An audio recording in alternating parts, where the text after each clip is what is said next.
ஒரு ஊர்ல ஒரு துறவி இருந்தார், புத்த சமய துறவி. அந்த ஊர் மன்னன் அவரை பத்தி கேள்விப்பட்டிருக்கான். ஒரு நாள் புறப்பட்டு போனா, துறவியின் பாதங்களை தொட்டு வணங்கினான். அதுக்கப்புறம் சொன்னான், ஐயா, நான் உங்களை அரண்மனைக்கு அழைச்சிட்டு போறதுக்காக வந்திருக்கிறேன். இனிமே நீங்க இங்க எதுக்கு இருக்கணும் அப்படின்னானா. அவன் மனசுக்குள்ள என்ன நினைப்புன்னா, இவர் எங்க வர போறாரு, நான் ரொம்ப எளிமையானவன், எனக்கு எதுக்கு அரண்மனை வாசம்னு சொல்லிவிடுவார் அப்படின்னு நினைச்சிருக்கான். ஆனா அந்த துறவி என்ன பண்ணாரு தெரியுமா? அப்படியா, சரி போகலாம், வா, போய் உன் ரதத்தை கொண்டுட்டு வா, அரண்மனைக்கு போகும்பொழுது அதுக்கு தகுந்த மாதிரி ஆடம்பரமா போகணும் அப்படின்னு விட்டாராம். துறவி இப்படி சொன்னதும் அந்த மன்னனுக்கு மனசுக்குள்ள சந்தேகம் வந்துட்டுது. இவர் உண்மையிலேயே துறவி தானா, ஏமாத்து பேர் வழி மாதிரி தெரியுதே அப்படின்னு நினைச்சிருக்கான். இருந்தாலும் இனிமே என்ன பண்றது, சொல்லியாச்சு. ரதத்தை கொண்டுட்டு வந்தான். துறவி ஏறி உக்காந்தார். பக்கத்துல ராஜா. அவரு ரொம்ப உற்சாகமா வரார். இவன் ரொம்ப சோர்ந்து போய் வரான். துறவி மரத்தடியிலேயே வாழ்ந்து பழக்கப்பட்டவர், அரண்மனையில எளிமையா ஒரு இடத்துல உட்காந்துக்குவார் அப்படின்னு நினைச்சான். ஆனா அப்படி இல்ல. அரண்மனைக்கு வந்த உடனே அந்த துறவி அதை கொண்டுட்டு வா, இதை கொண்டுட்டு வான்னு சொல்லி உத்தரவு போட ஆரம்பிச்சுட்டார். அரண்மனையில இருந்தா அரசனை மாதிரி இருக்கணும் அப்படிங்கிறார். ராத்திரி பூரா சௌரியமா தூங்கினார். பகல்ல அரண்மனை தோட்டத்துல உலாவ வேண்டியது, நீச்சல் குளத்துல குளிக்க வேண்டியது, இப்படியே பொழுது போக்கிட்டு இருக்கிறார். அந்த அரண்மனையில துறவி மகிழ்ச்சியா இருக்கிறார். மன்னனால அப்படி இருக்க முடியல. அவருக்கு எந்த கவலையும் இல்ல, இவனுக்கு அரசாங்க கவலைகள். துறவி அப்படி இருக்கிறத இவனால தாங்கிக்க முடியல. ஒரு நாள் அவர்கிட்டே போய், நான் உங்ககிட்ட கொஞ்சம் பேசணும் நானா. துறவி பார்த்தார். நான் இந்த அரண்மனைக்கு வரும்பொழுதே நீ என்னமோ என்கிட்ட கேட்கணும்னு நினைச்ச. ஏன் கால தாமதம்? நீ அனாவசியமா உன்னையே தொந்தரவு பண்ணிட்டு இருக்கிற. நீ கவலையா இருக்கேங்கிறது எனக்கு புரியுது. நான் மரத்தடியில இருந்தப்ப கூட என்னை அடிக்கடி சந்திச்சுக்கிட்டு இருப்ப, ஏதாவது விளக்கம் கேட்கறது உண்டு. இங்க வந்த பிறகு என்னை சந்திக்கிறது கூட அபூர்வமா போயிட்டுது. நீ இப்போ என்ன கேட்க போறேங்கிறது எனக்கு தெரியும், இருந்தாலும் கேள் அப்படின்னாராம். வேற ஒண்ணும் இல்லைங்க, இப்போ உங்களுக்கும் எனக்கு என்ன வித்தியாசம்? 2 பேரும் அரண்மனையில தான் இருக்கிறோம். நீங்க மகிழ்ச்சியா இருக்கிறீங்க, நான் அப்படி இருக்க முடியல. இவ்வளவுக்கும் நீங்க முன்னாடி இருந்தது மாதிரி இல்ல. தினமும் தங்க தேர் கேட்கறீங்க, உயர்தரமான ஆடைகள் அணிகிறீங்க, சுவையான சாப்பாடு. இப்படி இருக்கிறப்போ உங்களுக்கும் எனக்கு என்ன வித்தியாசம்? இதுதான் மன்னனுடைய கேள்வி. இதுக்கு பதில் சொல்றேன், என் கூட புறப்பட்டு வா, இந்த நகரத்துக்கு வெளியில போவோம் அப்படின்னு சொல்லி அரசனை கூப்பிட்டுக்கிட்டு ஊர் எல்லைக்கு சேர்ந்தார் துறவி. அங்க போய் சொன்னார், இத பாருப்பா, இந்த இடத்த தான் தேடிட்டு இருந்தேன். இனிமே நான் திரும்பி வரப்போறதில்ல. நீ என்னோட வர்றியா, திரும்பி போறியா அப்படின்னார். நான் எப்படிங்க உங்க கூட வர முடியும்? என்னுடைய நாடு, என்னுடைய சொத்துக்கள், மனைவி, மக்கள் எல்லாத்தையும் விட்டுட்டு எப்படிங்க வர்றதுன்னா. இப்ப அந்த துறவி சொன்னார், இப்ப வித்தியாசத்தை தெரிஞ்சுக்கிட்டியா? நான் அரண்மனையில இருந்தேன், எல்லா வித பொருள்களும் உடையவனா இருந்தேன். ஆனா எதையும் சொந்தம் கொண்டாடுறவனா இருக்கல. ஆனா நீ அப்படி இல்ல, எல்லாத்தையும் சொந்தம் கொண்டாடிட்டு இருக்கிற. இதுதான் நமக்குள்ள வித்தியாசம் அப்படின்னு சொன்னார். அரண்மனை ஆடைகளை அப்படியே களைஞ்சார், அரசங்கிட்ட கொடுத்தார். உன்னுடைய ஆடைகளை நீயே வச்சுக்கோன்னார். அவர் பாட்டுக்கு நடந்து போனார், திரும்பியே பார்க்கல. அரசனுக்கு அப்பதான் தன்னுடைய அறியாமை விளங்குச்சான். இதுல இருந்து நாம புரிஞ்சுக்க வேண்டியது என்னன்னா, இந்த உலகத்துல எத்தனையோ பொருள்கள், அதையெல்லாம் முறையா பயன்படுத்தினா மகிழ்ச்சி. அதை விட்டுட்டு அதுக்கெல்லாம் சொந்தம் கொண்டாட ஆரம்பிச்சா கவலை. நம்ம ஆட்கள் சொந்தம் கொண்டாடுற விதமே தனி. ஒரு ஆளு இன்னொருத்தங்கிட்ட ஒரு கொடை கடன் வாங்கியிருந்தான், திருப்பி கொடுக்கல. கொடைய கொடுத்தவன் கேட்டான், என்கிட்ட கடன் வாங்கினிய கொடை, அதை கொஞ்சம் திருப்பி தர்றியான்னா. அது உனக்கு இப்போ அவசரமா தேவைப்படுதா அப்படின்னு கேட்டான் இவன். எனக்கு தேவைப்படல, அந்த கொடைய நான் யாருகிட்ட வாங்கியிருந்தேனோ அவனுக்கு இப்போ அது அவசரமா தேவைப்படுது அப்படின்னானா அந்த ஆள். அந்த ஆளுக்கு பேச தெரியாது, அவர்கிட்ட கொஞ்சம் எச்சரிக்கையா நடந்துக்கோ அப்படின்னு சொல்றது உண்டு. அப்படின்னா என்ன அர்த்தம்? அவர் இன்னமும் குழந்தையாவே இருக்கிறாரு, இன்னும் பேச்சு வரலன்னு அர்த்தம்? அப்படி இல்ல, அவருக்கு நாகரிகமா பேச தெரியலன்னு அர்த்தம். பேசுறதுங்கிறது மனுஷனால மட்டுமே முடியக்கூடிய ஒரு காரியம். அப்படி இருந்தும் அதோட பெருமையை அவன் இன்னமும் சரியா புரிஞ்சுக்கலன்னு தான் சொல்லணும். அதனாலதான் அவன் அளவுக்கு அதிகமா வார்த்தைகளை கொட்டி போடுறான். அதுக்கப்புறம் அதையெல்லாம் திருப்பி அள்ள முடியாம கிடந்து கஷ்டப்படுறான். கொட்டுன வார்த்தையை அள்ள முடியுமா? ஒருத்தரை இன்னைக்கு பார்த்து முட்டாள்னு திட்டி போடுறீங்க, நாளைக்கு மறுபடியும் அவர்கிட்ட போய் நேத்திக்கு உன்னை முட்டாள்னு சொல்லிவிட்டேன், அந்த வார்த்தையை திருப்பி கொடு, வாங்கிட்டு போயிடுறேன் அப்படின்னு நான் சொல்ல முடியும்? அவன் கோபக்காரனா இருந்தா நேத்திக்கு அதை வேற விதமா உங்களுக்கு திருப்பி கொடுத்துருப்பான். உலகத்துல எவ்வளவோ ஜீவராசிகள் இருக்கு, அதுக்கெல்லாம் வாய் இருக்குது. அந்த வாயெல்லாம் எதுக்கு உபயோகம்? சாப்பிட்றதுக்காக. ஆனா நமக்கு இருக்கிற வாய் சாப்பிட்றதுக்காக மட்டும் இல்லை, பேசுறதுக்காகவும் தான். பேச முடியலன்னா வாய் இருந்தா கூட அது வாயில்லா ஜீவன் தான். ஒரு பையனை பார்த்து அது வாய் உள்ள புள்ள பொழைச்சிக்கும் அப்படின்னா மற்ற பையன்களுக்கெல்லாம் முகத்துல வாயே இல்லைன்னு அர்த்தம். அப்படி இல்லை, அந்த பையன் கொஞ்சம் கெட்டிக்காரத்தனமா பேசுவான்னு அர்த்தம். அதனால எப்படி பேசணும் அப்படிங்கறத நாம முக்கியமா தெரிஞ்சுக்கணும். இதுக்கு 8 விதமான குறிப்புகளை நம்ம பெரியவங்க சொல்லியிருக்கிறாங்க. பேச்சுக்கு 8 அங்கங்கள் உண்டு அப்படின்னு அவங்க சொல்றாங்க. அதெல்லாம் என்னென்ன அப்படின்னா, உண்மை, நன்மை, அன்பு, நிதானம், இனிமை, ஆழம், சமயம் அறிதல், சபையறிதல். இந்த 8 தன்மையும் பேச்சில் இருக்கணுமா. இதையே கொஞ்சம் விவரமா சில பேர் போர்டில் எழுதி வச்சிருப்பாங்க. அதாவது எழுத்துலயாவது அதெல்லாம் இருக்கட்டுமே அப்படின்னு நினைச்சு நீங்க கூட சில இடங்கள்ல இதை பார்த்திருக்கலாம். அதாவது உண்மையே பேசுக, நன்மையே பேசுக, அன்பாக பேசுக, நிதானமாக பேசுக, இனிமையாக பேசுக, ஆழமுடையதாக பேசுக, சமயமறிந்து பேசுக, சபையறிந்து பேசுக, இப்படி எழுதி வச்சிருப்பாங்க. இந்த 8 அம்சமும் சரியா பொருந்தி இருந்தாதான் அது பேச்சு. மற்றதெல்லாம் பேச்சாயிடாது. பேச்சு ஒரு சிறந்த கலை. எல்லாத்தையும் விட பேசாம இருந்தும் பழகணும், அது ரொம்ப முக்கியம். உண்மையே பேசணும். சத்தியத்துக்கு மதிப்பு கொடுக்கறவங்கள தான் சரித்திரம் மதிக்கும். உண்மை பேசினா மட்டும் போதாது, அந்த உண்மையில நன்மை கலந்துருக்கணும். கொலைகாரனுக்கு பயந்துகிட்டு ஒருத்தன் உங்க வீட்டுக்குள்ள ஒளிஞ்சிருக்கிறான். அந்த முரட்ட ஆசாமி கையில அரிவாளோட வந்து அவன் இங்க வந்தானான்னு உங்ககிட்ட கேட்கறான்னு வச்சுங்க. உண்மைதான் உயர்வு தரும் அப்படின்னு நினைச்சுக்கிட்டு, ஆமா உள்ளதான் இருக்கிறான், அடுப்பங்கரையில குதிருக்கு பின்னாடி உட்காந்துருக்கிறான், போய் பிடிச்சிட்டு போங்க அப்படின்னு சொல்லுவீங்க. அது நன்மை இல்லாத உண்மை. அதனால பிரயோஜனம் கிடையாது. அதே மாதிரி உங்க பேச்சில் அன்பு இருக்கணும், நிதானம் இருக்கணும், இனிமை இருக்கணும், சிந்தித்து பேசணும். சமயம் அறிந்து பேசுறதும் முக்கியம். அதை பத்தி நமக்கு வேற யாரும் சொல்லிக் கொடுக்க வேண்டியதில்லை. எந்த நேரத்துல யாருக்கிட்ட எப்படி பேசினா காரியம் நடக்கும் அப்படிங்கிறது நமக்கு நல்லா தெரியும். அது கைவந்த கலை. அவையறிந்து பேசுற திறமை பேச்சாளர்களுக்கு ரொம்ப அவசியம். அது இல்லைன்னா நிலைமை பரிதாபமாயிடும். ஒரு பேச்சாளர் ரொம்ப மும்முரமா பேசிக்கிட்டே இருந்தாராம். ரொம்ப நேரம் நிறுத்தவே இல்லை, பேசிக்கிட்டே இருக்கிறார். சபையில் இருந்தவங்க எல்லாம் ஒவ்வொருத்தரும் எழுந்திரிச்சு போய்கிட்டே இருக்கிறாங்க. கடைசியில 2 பேர் தான் அக்கறையா பேசுறவரை கவனிச்சுட்டு உட்காந்துருந்தாங்களாம். மேடையில பேசிக்கிட்டு இருந்தவர் அவங்கள பார்த்து சொன்னாராம், எனக்கு கூட்டம் முக்கியம் இல்ல, எவ்வளவு பேர் என் பேச்சை கேட்கறாங்க அப்படிங்கறது முக்கியம் இல்ல. நீங்க 2 பேராவது ஊக்கமா என்ன கவனிச்சுக்கிட்டு உட்காந்துருக்கிறீங்க, அது போதும். உங்களுக்காகவே நான் பேசிக்கிட்டு இருக்கிறேன் அப்படின்னார். இதை கேட்டதும் உட்கார்ந்திருந்த 2 பேர்ல ஒருத்தர் எழுந்திருச்சு, அப்படி இல்லைங்க, நாங்க 2 பேரும் நீங்க பேசி முடிச்ச உடனே தொடர்ந்து பேச வேண்டிய ஆளுங்க, அதுக்காக தான் காத்துக்கிட்டு இருக்கிறோம், சீக்கிரம் முடிங்க அப்படின்னாங்களாம். இப்பெல்லாம் நம்ம ஊர்ல மாமியார் மருமகள் ஒருத்தர் நல்லா புரிஞ்சுக்கிட்டு நல்ல விதமா தான் இருக்கிறாங்க பல இடத்துல. அதனால நான் இப்ப சொல்ல போற கதையை கேட்டுவிட்டு இந்த காலத்துல அவ்வளவு மோசமா யாரு சார் நடந்துக்கிறாங்க அப்படின்னு கேட்டு யாரும் சண்டைக்கு வரக்கூடாது. இன்னொரு உண்மையையும் சொல்லிவிடுறேன். அதாவது இந்த கதையை நமக்கு எழுதி அனுப்பி இருக்கிறதே கொஞ்ச நாள்ல மருமகளாகவும் அதுக்கப்புறம் கொஞ்ச காலத்துல மாமியாராகவும் ஆக போற ஒரு நேயர் தான். சரி, இந்த கதைக்கு வருவோம்.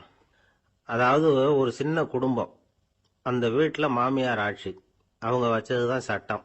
புள்ளையண்டான் எப்படின்னா அம்மா சொல்றதையும் கேட்டுக்குவான், மனைவி சொல்றதையும் கேட்டுக்குவான், நமக்கு என்னத்துக்கு வம்புங்கிற டைப்.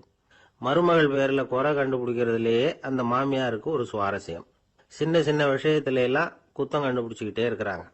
பொதுவா எல்லாரும் எப்படின்னா ஏதாவது ஒரு காரணத்துக்காக சண்டை போட்டுக்கிட்டு இருப்பாங்க. அந்த அம்மா எப்படின்னா ஏதாவது ஒரு சண்டையை போடுறதுக்காக காரணத்தை தேடிட்டு இருப்பாங்க. அப்படி ஒரு மனசு. அந்த மருமக பொண்ணு பாவம் பயந்து பயந்து ஒவ்வொரு காரியமும் செஞ்சுக்கிட்டு வந்தது. இப்படியே பல வருஷம் ஓடி போட்டுது. அந்த மாமியாருக்கும் ரொம்ப வயசாயிட்டுது. இருந்தாலும் அந்த பழைய சுபாவம் மட்டும் மாறவே இல்லை. திடீர்னு ஒரு நாள் பக்கவாதம் வந்து அந்த அம்மாவுக்கு ஒரு பக்கம் கை கால் இழுத்துக்கிட்டுது. வாய் சுத்தமா பேச முடியாம போயிட்டுது. சத்தம் மட்டும் வரும். ஒரு பக்கத்து கை காலை அசைக்க முடியும். பேசுறதெல்லாம் கையால தான், அதாவது கை சைகையால. இப்படிப்பட்ட நிலைமையில கூட அந்த பொண்ணு தண்ணியோ பாலோ இவங்க எதிரில் கொண்டாந்து வச்சா அதை வேணும்னே தட்டி விட்டுட்டு ஒம்பு வளர்க்கறது. அதுக்கப்புறம் அந்த பொண்ணு தரையை சுத்தப்படுத்தும்ல, அதை பார்த்து ரசிக்கிறது. இருந்தாலும் அந்த பொண்ணு இதையெல்லாம் பெருசுப்படுத்தாம ரொம்ப பொறுமையா தான் இருந்தது. ஒரு நாள் வீட்டுல வச்சிருந்த பாலை பூனை குடிச்சிட்டு போயிட்டுது. வயசான காலத்துல இந்த அம்மா பால் இல்லாம கஷ்டப்படுவாங்களே அப்படின்னு நினைச்சு பக்கத்து வீட்டுல போய் கொஞ்சம் பால் வாங்கிட்டு வந்து காய்ச்சி மாமியார் முன்னாடி கொண்டாந்து வச்சுது அந்த பொண்ணு. வழக்கம் போல அந்த அம்மா பாலை தட்டி விட்டுட்டாங்க. இதை அந்த மருமக பொண்ணு கவனிச்சுட்டுது. இவ்வளவு நாள் பொறுமையா இருந்த இந்த மருமகளுக்கு இன்னைக்கு இதை பார்த்ததும் அசாத்திய கோபம் வந்துட்டுது. கதவுக்கு பக்கத்துல சாத்தி வச்சிருந்த உலக்கையை எடுத்து மாமியார் தலையில போட, அது குறி தவறி கழுத்துல பட, அந்த அம்மா கழுத்தை பிடிச்சிக்கிட்டு ஊன்னு கத்த, இந்த பொண்ணு ஒன்னும் அலட்டிக்காம உலக்கையை எடுத்து மறுபடியும் கதவு பக்கம் சாத்தி வச்சுட்டு அது பாட்டுக்கு நடந்து போயிட்டுது. இருந்தாலும் மனசுக்குள்ள லேசா ஒரு பயம். கணவன் வீட்டுக்கு வந்ததும் என்ன விஷயம்னு கேட்டா எப்படி சமாளிக்கிறது? அன்னைக்குன்னு பார்த்து ரொம்ப நேரம் கழிச்சு வீடு வந்து சேர்ந்தான் கணவன். உடனே அந்த அம்மா புகார் பண்ண ஆரம்பிச்சுட்டுது. பேச்சுதான் வராத, அதனால ஒரு பக்கத்து கையால சைகை காட்டுது. கதவுக்கு பக்கத்துல இருந்த உலக்க பக்கமா கையை நீட்டி காட்டி, அப்படியே அந்த கைய தன் கழுத்துக்கு பின்பக்கமா சுத்தி காட்டி, நாக்க வெளியில நீட்டி நடந்த விஷயத்த புரிய வைக்கிறதுக்கு முயற்சி பண்ணுது. இவனுக்கு ஒன்னும் புரியல. என்ன சொல்றாங்க அம்மா அப்படின்னு மனைவி கிட்ட கேக்குறான். அதுக்கு அந்த பொண்ணு ரொம்ப புத்திசாலித்தனமா, என்னங்க உங்க அம்மா சொல்றது உங்களுக்கு இன்னும் புரியலையா? அவங்க உங்களை பார்த்து என்ன சொல்றாங்கன்னா, ஏண்டா உலக்க மாதிரி நிக்கிற, சாக போற எனக்கு சங்கிலி எதுக்கு, என் கழுத்துல கிடக்குற இந்த சங்கிலியை கழட்டி என் மருமக கழுத்துல போடுறா அப்படின்னு சொல்றாங்க அப்படின்னு தான். ஓ அப்படியா விஷயம்னு சொல்லி அம்மா கழுத்துல இருந்த சங்கிலியை எடுத்து மனைவி கழுத்துல போட்டுட்டு, அம்மா உன் விருப்பப்படியே போட்டாச்சு, இனிமேலாவது நிம்மதியா படுத்து தூங்கு அப்படின்னு சொல்லிவிட்டு உள்ள போயிட்டான். பாத்தீங்களா கதைய? அதனாலதான் மாமியார்கள் சைகை காட்டுறதுன்னா கூட இனிமே ஜாக்கிரதையா இருக்கணும். ஆபீஸ்ல வேலை பார்க்கிற ஒருத்தர் வந்தார். பேசாம ஒரு 10 நாள் லீவு போட்டுடலாமா பாக்குறேன் அப்படின்னார். ஏன்னு கேட்டோம்.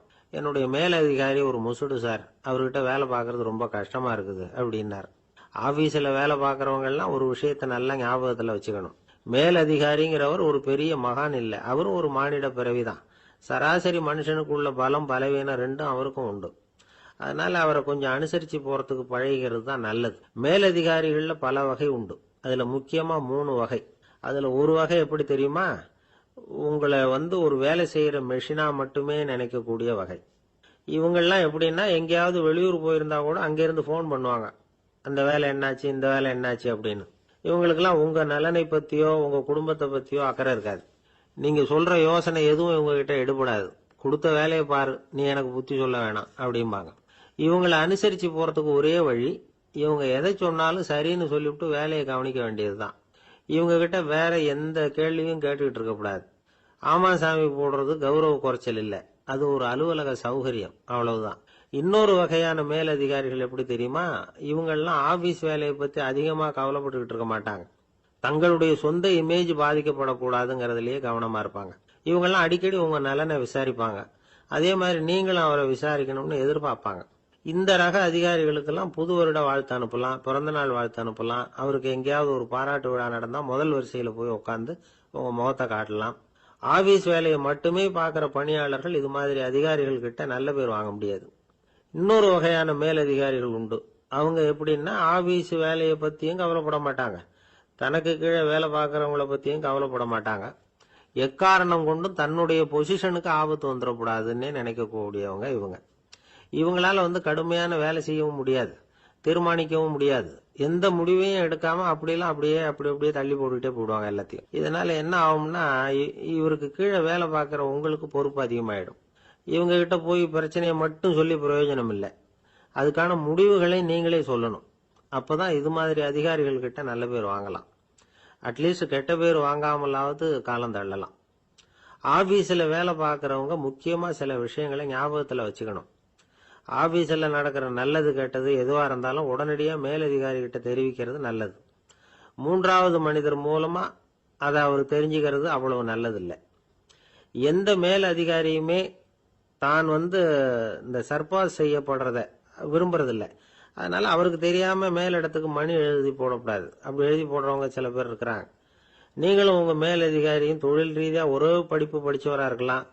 அப்படி இருந்ததுன்னா அட்ஜஸ்ட் பண்ணி போறது கொஞ்சம் கஷ்டம்தான். இதை மனசுல வச்சுக்கிட்டு நடந்துக்கணும். உங்களுக்கும் அவருக்கும் அபிப்பிராய பேதமா, அது அவருக்கும் உங்களுக்கும் உள்ள தனிப்பட்ட பிரச்சனை, அதை விளம்பரப்படுத்திட்டு இருக்க கூடாது. அது அவருடைய கோபத்தை கிளறும். உங்க மேலதிகாரி உங்க கூட படிச்சவரா இருக்கலாம், அதுக்காக அவர் எல்லாருக்கும் முன்னாடி அடைய கிச்சாமி எப்படா இருக்க அப்படின்லாம் கேட்டுக்கிட்டு இருக்க கூடாது. பொதுவா யாரும் அதை விரும்புறதில்ல. இவ்வளவையும் உங்க மனசுல வச்சுக்கிட்டு கொஞ்சம் சாமர்த்தியமா நடந்துகிட்டீங்கன்னா ஆபீஸ் உங்களுக்கு அவஸ்தையா இருக்காது, ஆனந்தமா இருக்கும். ஒரு மேலதிகாரி தன்கிட்ட வேலை பார்க்குற ஒருத்தரை பத்தி ரொம்ப பெருமையா சொன்னாராம். எங்க ஆபீஸ்ல எவ்வளவோ பேர் வேலை பார்க்கறாங்க, எல்லாரும் தினமும் வந்து ஏதாவது பிரச்சனைகளை சொல்லிட்டு இருப்பாங்க. ஆனா இவர் ஒருத்தர் மட்டும்தான் இது வரைக்கும் என்கிட்ட வந்து எந்த பிரச்சனையும் சொன்னதே இல்லை. அவர் பாட்டுக்கு வருவார், வேலை பார்ப்பார், போயிடுவார் அப்படின்னாராம். நான் உடனே அவ்வளவு பெருமைக்குரிய அந்த ஊழியரை பார்த்து கேட்டேன், ஏன்பா உன்னுடைய மேலதிகாரிகிட்ட நீ எந்த பிரச்சனையும் கொண்டுகிட்டு போறதே இல்லையாமே அப்படின்னு கேட்டேன். அதுக்கு அவர் சொல்றாரு, ஆமாங்க, அது ஏன்னா அவரால் எந்த பிரச்சனையுமே தீர்க்க முடியாதுங்கிறது எனக்கு நல்லா தெரியும், அதனால அப்படி செய்யறேன், வேற ஒண்ணும் இல்லை அப்படின்னார் ரொம்ப பொறுமையா. ஒரு ஊர்ல ஒருத்தர் இருந்தான். ஒரு நாள் காலையில எழுந்திருச்சான். ஒரு 10 ரூபாய் எடுத்து சட்டப்பையில வச்சுக்கிட்டான். கடை தெருவுக்கு புறப்பட்டான். காய்கறி வாங்கறதுக்காக அவன் போறான். காய்கறி சந்தைக்கு போய் சேர்ந்தான். கத்திரிக்காய் 1/4 கிலோ கொடுங்கன்னா கொடுத்தாங்க. காசு கொடுக்கறதுக்காக சட்டப்பையில கையை விட்டான், பணத்தை காணும். 10 ரூபாய் சட்டப்பையில வச்சுக்கிட்டு தான் வந்தான். அது இப்ப அங்க இல்ல. வழியில் எங்கேயோ அது விழுந்துட்டு போல் இருக்கு. அல்லது யாராவது திருடர்கள் தெரியாம அதை எடுத்துக்கிட்டு போட்டாங்களா என்னன்னு தெரியல. எப்படியோ 10 ரூபாய் அவன் இழந்துட்டான். கையில காசு இல்லை. அதனால கத்திரிக்காயை திருப்பி கொடுத்துட்டு கவலையோட வீட்டுக்கு திரும்பி வந்தான். அதையே நினைச்சுக்கிட்டு இருந்தான். அவனுக்கு துக்கம் அதிகமா போச்சு, அழ ஆரம்பிச்சுட்டான். காய்கறிகள் வாங்கிட்டு வந்து ஆனந்தமா சமைச்சு சாப்பிடலாம்னு நினைச்சோம், அது முடியாம போச்சேங்கிற கவலை அவனுக்கு. அதனால அதை மறக்கவே முடியல. இது நடந்து கொஞ்ச நாள் ஆச்சு. அதே மனுஷன் இன்னொரு நாள் அதே மாதிரி புறப்பட்டான். பணத்தை எடுத்து பையில வச்சுக்கிட்டான். காய்கறி சண்டையை நோக்கி போய்கிட்டு இருக்கிறான். இப்போ வழியில ஒரு ஏழை பையனை பார்த்தான். தம்பி எங்க போற அப்படின்னு கேட்டான். ஐயா பள்ளிக்கூடத்துக்கு போயிட்டு இருக்கிறேன் அவன். சரி, அதுக்கே இவ்வளவு கவலையோட போயிட்டு இருக்கிற அப்படின்னு விசாரிச்சான் அவன். ஐயா நான் ரொம்ப ஏழை, வீட்டுல வசதி இல்ல, பரீட்சைக்கு பணம் கட்டணும், இன்னைக்கு கடைசி நாள், என்ன செய்யறதுன்னு தெரியலன்னா. இவன் பார்த்தான். தாங்கிட்ட இருக்கிற பணத்தை எடுத்து அந்த பையன்கிட்ட கொடுத்தான். இதை வச்சுக்கோ, உடனே பணத்தை கட்டு, நல்லா படி, பரீட்சை எழுது அப்படின்னு சொல்லிவிட்டு திரும்பி வந்துட்டான். வெறுங்கையோட திரும்பி வந்தும் வீட்டுல கேக்குறாங்க, எங்க காய்கறின்னு வழக்கம் போல கேட்டாங்க. இவன் நடந்ததை சொன்னான். இப்போ வீட்டுல இருந்தவங்க அவங்கிட்ட ஒரு கேள்வி கேட்டாங்க, ஏங்க இதே மாதிரி முன்னாடி ஒரு தடவை காய்கறி வாங்க போய் வெறுங்கையோட திரும்பி வந்தீங்க, இப்பவும் வெறுங்கையோட தான் திரும்பி வந்திருக்கிறீங்க, ஆனா முன்னாடி வந்தப்போ வருத்தமா இருந்தீங்க, இப்போ உங்க முகத்துல வருத்தம் தெரியலையே அப்படின்னு கேட்டிருக்கிறான். அதாவது வீட்டுல இருக்கிறவங்க கேட்டாங்களாம். இப்போ அந்த மனுஷன் யோசிக்க ஆரம்பிச்சானாம், இந்த 2 நிகழ்வுகளுக்கு என்ன வித்தியாசம்? போன தடவை அவன் பணத்தை இழந்தான், இந்த தடவை அவன் பணத்தை இழந்திருக்கிறான். போன தடவை யாரோ திருடிட்டு போயிட்டாங்க, இந்த தடவை அவனாவே ஒரு பையன் பேர்ல இறக்கப்பட்டு எடுத்து கொடுத்துருக்கிறான். அன்னைக்கு பணம் போயிட்டுதேன்னு வருத்தமா இருந்தது, இன்னைக்கு பணம் போனாலும் மனசுக்கு மகிழ்ச்சியா இருக்கு, நிறைவா இருக்கு. கொஞ்சம் யோசிச்சு பாருங்க. பணத்தை இழந்தது மகிழ்ச்சிக்கோ வருத்தத்துக்கோ காரணமா இருக்க முடியாது. அப்படின்னா வேற எது காரணம்? அன்றைக்கு வந்து பணத்தை இழந்துட்டேன்னு அழுதான், இன்றைக்கு பணத்தை இழந்தாலும் மகிழ்ச்சியா இருக்கிறான். ஆகவே மகிழ்ச்சிக்கும் துக்கத்துக்கும் இழப்பு காரணம் அல்ல, இழப்பு பற்றிய நம்முடைய அறிவு தான் காரணம் அப்படிங்கிறது பெரியவர்களுடைய கருத்து. எந்த பொருளும் நமக்கு வந்து கவலையை உண்டு பண்றதில்ல, அந்த பொருள் பேர்ல நாம வைக்கிற பற்று தான் கவலையை உண்டு பண்ணுது. பொருள்கள் வந்து நம்ம விட்டுட்டு போயிட்டா நாம அழுதுகிட்டு இருக்கிறோம், நாமே அதுகளை விட்டுட்டு வந்துட்டா மகிழ்ச்சியா இருக்கிறோம். இந்த உண்மையை புரிஞ்சுக்கிட்டு நம்முடைய வாழ்க்கையை நல்ல விதமா அமைச்சுக்கணும். ஒரு ஆள் அழுதுகிட்டு இருந்தான். ஏண்டா அழுகுறேன்னு கேட்கிறார் ஒருத்தர். இழக்கிறதுக்கு எதுவும் இல்லை, அதனால அழறேன்னா. என்னடா சொல்றேன்னார். கிட்ட வாங்க சொல்றேன்னா. இந்த மணி பர்ஸை வேற ஒருத்தன் பாக்கெட்ல இருந்து திருடனேன், அப்புறம் தான் புரிஞ்சுது அவங்கிட்ட இழக்கிறதுக்கு எதுவும் இல்லைங்கிறது. ஆமாங்க, இது காலி பர்ஸ், அதனால இப்ப அழுதுகிட்டு இருக்கிறேன், திருடியும் பிரயோஜனம் இல்லை அப்படின்னு சொல்லிவிட்டு அழுதானா. ஒரு ஊர்ல ஒரு புகழ்பெற்ற பத்திரிகையாளர் இருந்தார். அவரு ஒரு நாள் திடீர்னு இறந்து போயிட்டார். அதுக்கப்புறம் நேரா சொர்க்கத்துக்கு போனார். சொர்க்கத்தின் வாசல்ல நின்றுகிட்டு இருந்த ஒருத்தர் அவரை தடுத்தார். இத பாரு, ஏற்கனவே இங்க 12 பத்திரிகையாளர்கள் இருக்கிறாங்க, அவங்களுக்கே இங்க வேலை இல்லை. அதுக்கு என்ன காரணம்னா, சொர்க்கத்துல திடுக்கிடும் செய்திகள்லாம் ஒன்றும் கிடையாது, அப்படி என்ன இருக்க போகுது இங்க எல்லாம் அது ஒழுங்கா நடந்துகிட்டு இருக்கோம். எல்லாம் ஒழுங்கா நடந்தா பத்திரிகைகளுக்கு சுவாரஸ்யமான கொலை கொள்ளை தீ வைப்பு இது மாதிரி எதுவும் இங்க இல்லை. ஏற்கனவே இங்க இருக்கிறவங்க எல்லாரும் மரத்தடியில் உட்காந்துக்கிட்டு தியானம் பண்ணிட்டு இருக்கிறாங்க. அந்த ஒரே செய்தி தான் தினமும் இங்க வந்துகிட்டு இருக்குது. அதை படிக்கிறதுக்கே இங்க ஆள் கிடையாது. அதனால நான் என்ன சொல்றேன்னா, நீ பேசாம நரகத்துக்கே போயிடு. அங்க எவ்வளவோ நிகழ்ச்சிகள் நடந்துகிட்டு இருக்கு, அங்கதான் அதிகமான பத்திரிகையாளர்கள் தேவைப்படுறாங்க, அங்க உனக்கு நிறைய வேலை இருக்கும், அதை செய்யறதில்ல நீயும் மகிழ்ச்சியா இருக்கலாம் அப்படின்னு சொன்னாராம். அங்க அந்த சொர்க்கத்தின் வாசல்ல நின்றுகிட்டு இருந்தவர். இந்த பத்திரிகையாளர் அங்கேயே நின்று கொஞ்சம் யோசனை பண்ணார். இவருக்கு சொர்க்கத்திலே இருக்கணும்னு தான் ஆசை, அதனால மெதுவா அவர்கிட்ட பேசினாராம். ஐயா, என்ன ஒரு 24 மணி நேரம் இங்க உள்ள இருக்கிறதுக்கு அனுமதி கொடுங்க. இங்க இருக்கிற பல பத்திரிகையாளர்களை எனக்கு தெரியும். அவங்கள சில பேரை சமாதானப்படுத்தி மெதுவா பேசி நரகத்துக்கு அனுப்பி வச்சுடுறேன். நான் இங்க இருந்துக்கிறேன். உங்க கணக்குப்படி 12 பேருக்கு மேல இங்க தாண்டாது, அப்படி பாத்துக்கிறேன் அப்படின்னாராம். அவரும் யோசனை பண்ணி பார்த்துட்டு, சரி அப்படியே உனக்கு அனுமதி கொடுக்குறேன், ஆனா ஒரு விஷயம், 24 மணி நேரம் தான் அனுமதி, அதுக்குள்ள எல்லாம் நடக்கணும் அப்படின்னு இருக்கார். சரின்னு சொல்லிவிட்டு இந்த பத்திரிகையாளர் உள்ள போனார். யோசனை பண்ணார். திட்டம் போட்டு ஒரு பொருளையை கிளப்பி விட்டார். சக பத்திரிகையாளர்கள் எல்லாம் கூப்பிட்டு சொன்னாராம், இந்த பாருங்க, நரகத்துல ஒரு பெரிய தினசரி பேப்பரை கொண்டுகிட்டு வர்றதுக்காக திட்டம் போட்டுக்கிட்டு இருக்காங்க. அதுக்கு பல அதிகாரிகள் தேவைப்படுறாங்க. நிறைய சம்பளம் கிடைக்கும்.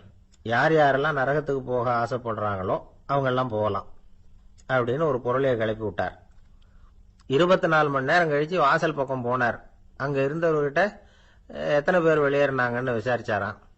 அப்போ அவரு இவரை, நீ வெளியே போகக்கூடாது, முதல்ல உள்ளதான் இருக்கணும் அப்படின்னு தடுத்தாராம். அப்புறம் சொன்னாராம், நீ சொன்ன செய்தியை கேட்டதும் இங்க இருந்த எல்லா பத்திரிகையாளர்களுமே நரகத்துக்கு போயிட்டாங்கப்பா, உள்ள யாருமே இல்ல, அதனால நீ உள்ளே இருக்கலாம் அப்படின்னாராம்.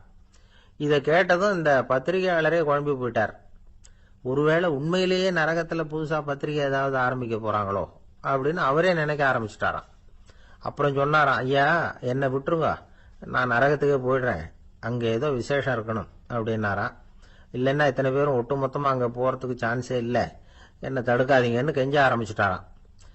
மற்றவங்க நம்பணுங்கிறதுக்காக ஒரு பொருளையை கிளப்பி விட்டார். கடைசியில தானே அந்த பொருளைக்கு ஆளாயிட்டார். அதாவது பிறரை ஏமாற்றிய அவரது மனம் கடைசியில அவரையே ஏமாத்த ஆரம்பிச்சுட்டு பாருங்க. நீங்க இப்படி அடுத்தவங்களை ஏமாத்துறதுக்கு உங்க மனசை பழக்கப்படுத்துறீங்க, ஆனா கடைசியில அதனால நீங்களே ஏமாற்றப்படுகிறீர்கள் அப்படிங்கிறது பெரியவர்களுடைய புத்திமதி. அதனால உங்க மனசுகிட்ட ரொம்ப எச்சரிக்கையா இருங்கோ அப்படிங்கிறாங்க. நம்ம ஆளுங்க அங்க போய் என்ன சொல்லுவாங்கன்னா, இந்த பாரு அங்க போவாத இங்க போவாதன்னு பயமுறுத்துறது உண்டு. சில பேர் அங்க பேய் இருக்குது, பிசாசு இருக்கு அப்படின்னு பொருளையே கிளப்பி விடுறது உண்டு.